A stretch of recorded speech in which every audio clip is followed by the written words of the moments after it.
All right, welcome to another installment of Grid Down Consulting Current Events. So I am currently in a hotel room in the Communist Republic of New York City, broadcasting live.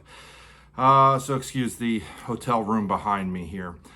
So got a jam-packed list of things I want to get to today. It's just there's so many things going on in the world today. I know we get lots of questions from Patreon people and even followers on Facebook and Twitter and Instagram. If you don't follow me on Twitter and Instagram, it's at GridDownPrepper. And if you would go down and click the subscribe button if you're on YouTube and you catch a bit of this, please follow me on YouTube as well. And if you don't know, I'm on Patreon and I have lots of different features on Patreon. If you want to get current updates and the long version of this video, subscribe to me on Patreon. So today, probably the biggest question I've been getting over the past couple weeks is what's going on in Texas, right? The grid down event, and everybody and a lot of the people in the preparedness community are really tying that towards preparedness, but I don't really believe the survival is really the moral of the story here. That is a short-term situation. Preparing for a hurricane or a tornado or a short-term survival situation is not really what I consider preparedness. If you read my books, you know this. If you can't ride out a week without power, if you don't have some food stocked up in your pantry and some alternative heat source and maybe a generator, then shame on you. That's just, in my opinion, that's just par for the course for living in a modern country that depends on electricity. Those are things that every American should have. So most of you know that I really focus on my motto, my company motto, Grid Down Consulting, is prepare for the worst, hope for the best, and let God do the rest. So I believe on focusing on the worst case scenario. And if you focus on the worst case scenario and you plan for that event, then a 1 week without power or rolling blackouts in Texas shouldn't even be a bump in the road for your preparedness. But if you're strictly focused on short-term survival and something big happens, you've got big problems. So the moral of the story from the Texas thing is not really survival. So I'm not really going to focus a ton of time today on what's going on down there. The moral of the story is how vulnerable our electric grid is, in direct defiance of what the electric utility companies want you to believe. So the NERC, the North American Energy Reliability Corporation, the lobbyists for the electric utilities, they will constantly tell you we've got dependable electricity and we're moving to renewables and we got a smart grid and everything's going to be just hunky-dory, and the electric grid's getting a lot smarter and they can transfer powers back and forth really fast between different grids, and it's wonderful, and it's just not true.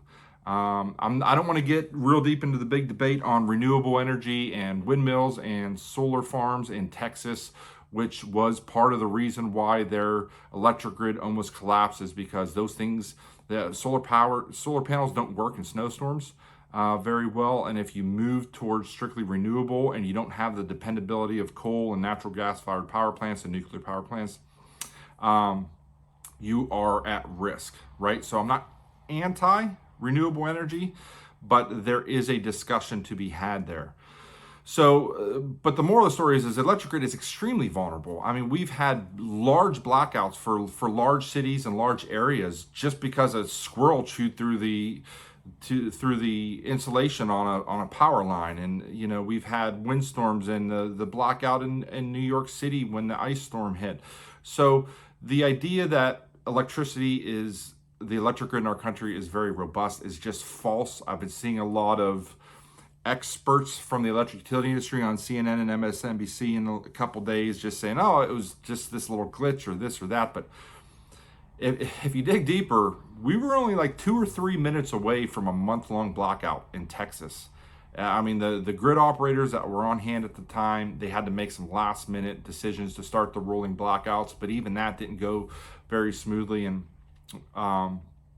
if they wouldn't have done what they did and pulled the plug on certain areas, it could have been really bad, in the sense that it could have been a lot of damage could have been done to the electric grid down there. And electric grid's not something you just run out there and you just fire it back up. It takes time to get back up and running. So The electric grid is exceptionally vulnerable. Um,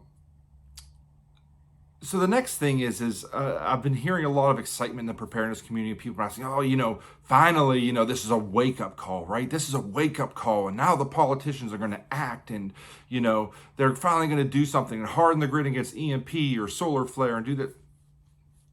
They're not. They're not. Uh, in America, the news cycle is so fast and things change so fast, and they're already on to the next story. I don't even think they're really talking about Texas. I haven't watched the news the last couple of days. I've been meeting with a client in New York City, but nothing's going to change. They'll just move on to the next story. All the outrage, all wringing of hands about what's happening, and they'll just move on and start wringing their hands over the next story, okay? And the reason for that is money. It's all about the money. It's all about the cheddar, right?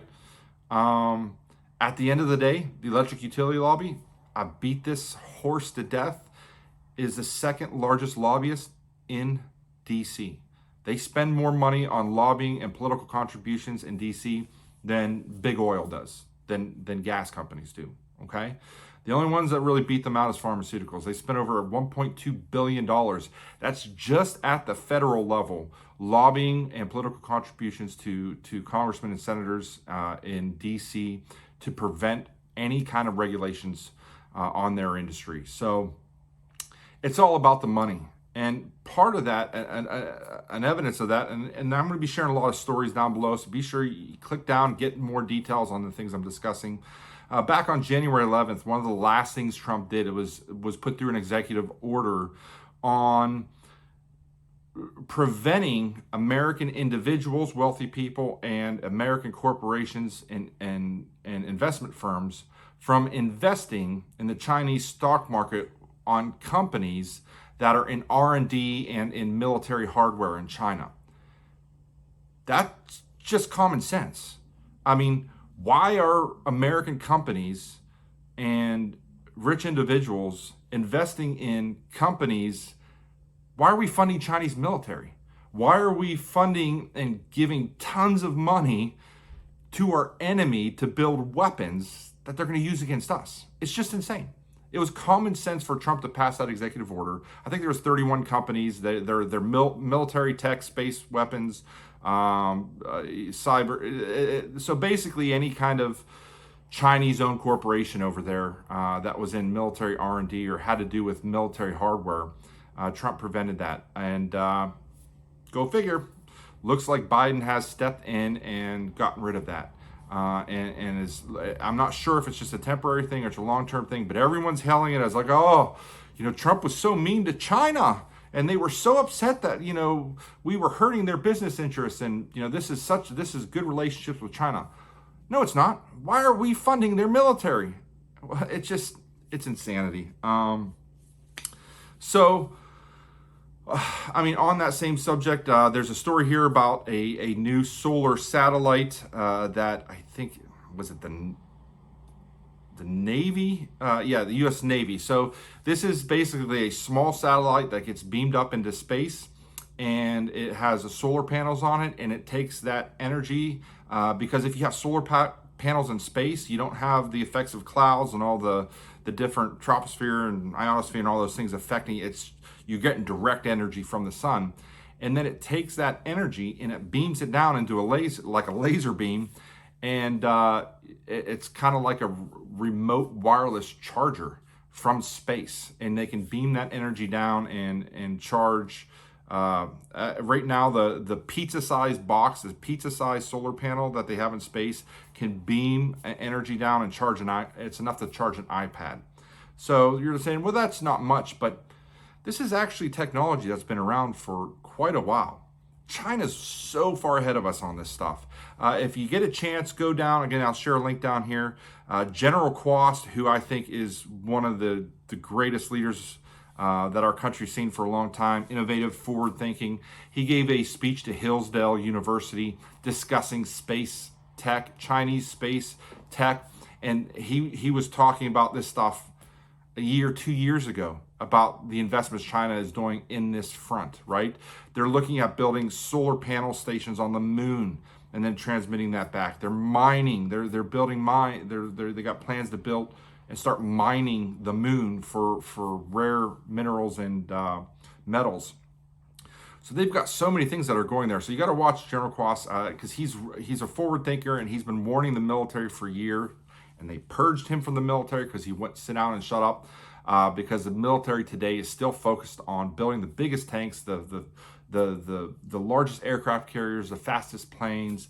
They're still focused on old technology, and the future is in the electromagnetic spectrum, cyber warfare, and space warfare. And those are all areas we're so far and we're falling behind are these enemy nations. So anyways, that's it for the current events. I actually probably have like 3 or 4 more articles I'd like to get to here, but I'll save those for next time.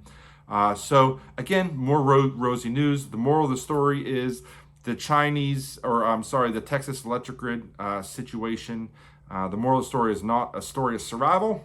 It is a story of vulnerability. And we are quickly, rapidly falling behind China and Russia in the space race.